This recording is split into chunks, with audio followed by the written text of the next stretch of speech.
scripture tonight that we all know. It's one I'm sure we all even know by heart.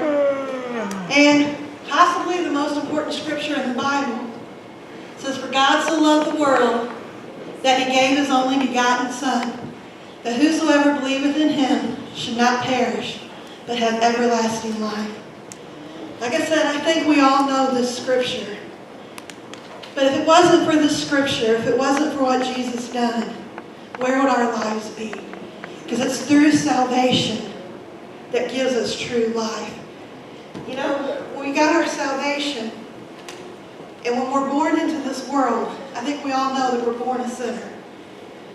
We come into this world, and not only does God have a path set out for us, but Satan has a path already lined up. Amen. That he wants us to follow too. Amen. We all know that God has a path. Our days may not always be perfect. Bad things may come our way. But we should all realize that if we would follow God's path, that he's always going to be there to take care of us. Just as with Satan's path, he may make it look pretty. He may make it sound good. But there's always some kind of trick with Satan. And we got these tables set out tonight to kind of give an example of paths that can be set out. You know, we got a table here. It's got a chocolate rabbit, a can of Pepsi, an army helmet, an American hat, bunny rabbit, other little toys. Then we got a box of zebra cakes on this table, a glass with a thing of fruit juice, and some other little odd and end things on the table. You can even see maybe even some of the same things on the table. But you know, they're there. And to look at these tables, can you really tell much difference between them? Yeah. Do you really know, could one really represent God or could one represent Satan? There's probably not, like I said, Satan doesn't always put things out for us that looks bad. Because Satan wants to try to get our attention and tell us, there's nothing wrong with this, it's okay. You look at these tables. Is there anything wrong with zebra cakes? No. Is there anything wrong with fruit punch? No. Is there anything wrong with a can of Pepsi? Yes. Is there anything wrong to eat a chocolate bunny? Yes. No. Is there anything wrong with the toys that are on the table? No. All the toys are fine to play with. You may ask, well, what are you getting to? What are you trying to say here? When you guys go to school every day, you guys know that it's wrong to lie. You guys know that it's wrong to cheat on your test. You know it's wrong to fight with your friends at school. You know in your home, if mom tells you to clean your room, and you ignore her, and you go get on your 360, or you go grab some of your Barbie dolls and get in the floor, and you're being real quiet so mom thinks you're cleaning and you're not just up playing and doing whatever. You know that's wrong, don't you? But Satan doesn't always come at us with things that are obvious. Satan will throw things in front of us. And that's why the Bible says we need to pray. We need to pray so that we can let God lead us. But even beyond that, do you guys know that is why God gives you parents? That is why God gives you grandparents. That's what you got your pastors for, your Sunday school teachers. It's to help you learn right from wrong. Us as adults, every day, us as adults, just like you kids, face the same decision of which road we're going to pick. And sometimes it's like, well, God, I don't really see anything wrong with this road. It looks okay. But that's why the Bible teaches us to pray. Because things don't always look wrong up front. How many times have you guys had maybe friends at school that come up and said, let's be friends. We can play together on breaks, and we can text when we get home. We can have sleepovers. And all of that sounds good. You start being friends. And then all of a sudden, this person that you thought was nice, maybe they start trying to get you to do things that aren't so nice. Maybe they start trying to get you to make fun of somebody at school or tell you, hey, as we're going through the checkout lane at Walmart, grab me that Snicker and throw it in your pocket. That way I'll know you're really my friend. And when we get out, we don't have the money to buy it, but if you throw it in your pocket, I'll even share it with you. Is that what a real true friend would ask you to do? No. But up front, that person sounded good, didn't they? They sounded nice.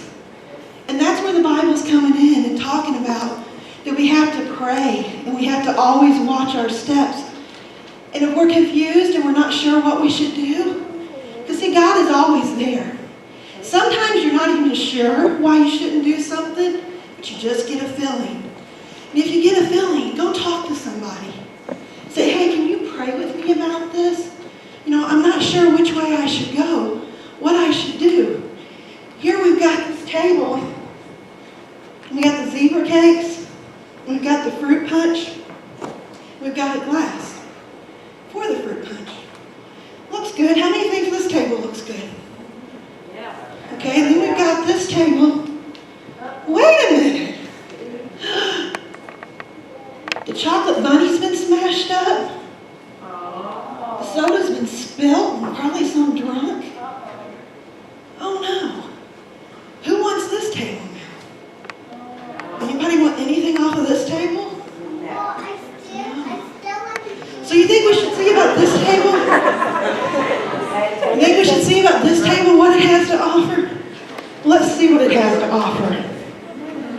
Ooh, some fruit punch. Should we pour us some fruit punch? Yeah, pour it right here. Yes. It's empty. How about some zebra cakes? What do you think about that? It's empty. Let's open the zebra cakes. Wait a minute.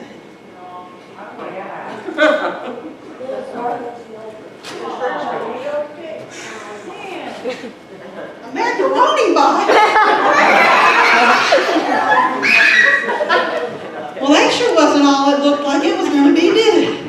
A macaroni box. You know what? This is what Satan can make things look right. It all looked right at first, didn't it? Zebra cakes. But it was misrepresented, wasn't it? That wasn't what was in it. Fruit punch. Empty promises that Satan makes us. Looked good. But I can guarantee you whatever Satan promises you, it's just empty promises. He may let something good happen up first, but if you stay on the wrong path, it's just going to be full of empty promises and garbage. Let's come over here. Well, if this represented Satan's table, how could this represent God's table? Soda's been spilled.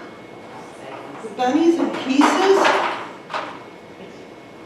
What's going on? Why would God allow that? I know who did it. But you know what? The devil comes, sometimes in the form of Justin. The devil can come and try to destroy what God has for you.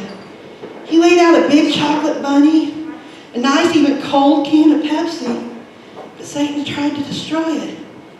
What do you think God could do with that? I mean, he even left the box for us.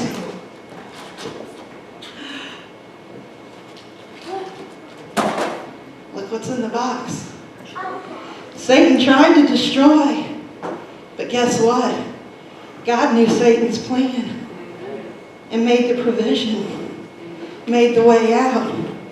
Satan may have destroyed this bunny and this Pepsi, but not only did God give you the means to get another one, he gave you the means to buy more than what was there. Amen.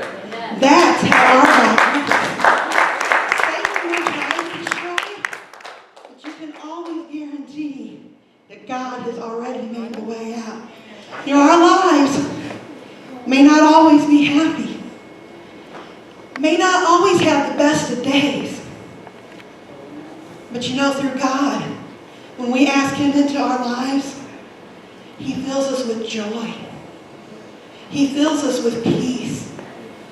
He fills us with understanding that even though things may not be going exactly perfect, that God is still on the throne. And He will work all things out by the time everything is said and done for your good. We may not always understand, guys. We may not, like Sister Betty was talking. She ended up late for church Wednesday night. And I'm sure she was thinking, man, I don't want to be late for church. She could have even said, well, God, I don't understand why this would have happened and made me late for church. But then she found out the bus that she was supposed to have got on got into a wreck. And look, God had already made the provision. Grandma here, been told she wasn't going to get her pay. But what'd she do? She prayed and left it in God's hand. And what happened? The money appeared. And you guys know what? When you're at school, as long as you did your proper studying, Sister Miller can attest to this. If you get on the test, you get confused, stop and pray. Ask God to bring it back to the memory. Because if you did, you're studying like you should have, God is faithful and just to be there and to help you through things as long as you did your part. We may have bad days, but God is always there. And you know, just as God is always there, how many of you remember when we were kids and we loved to play with bubbles? Bubbles are a lot of fun. Us as parents, we know if kids are in a bad mood, you can get some bubbles and start blowing them, and it makes kids happy. What does it make you want to do? It makes you feel all happy inside. What does it do? It makes you want to reach out and touch them. It makes you want to reach out and grab them. No matter what kind of mood you're in. But you know, that's how God is.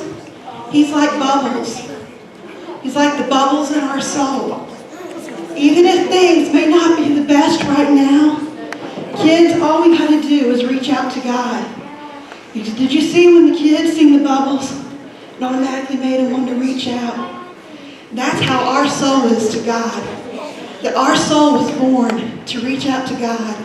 And just remember that no matter what path is in front of you, stop and pray, because it may look good. But what did we learn through this illustration? Just because it looks good doesn't always mean it is.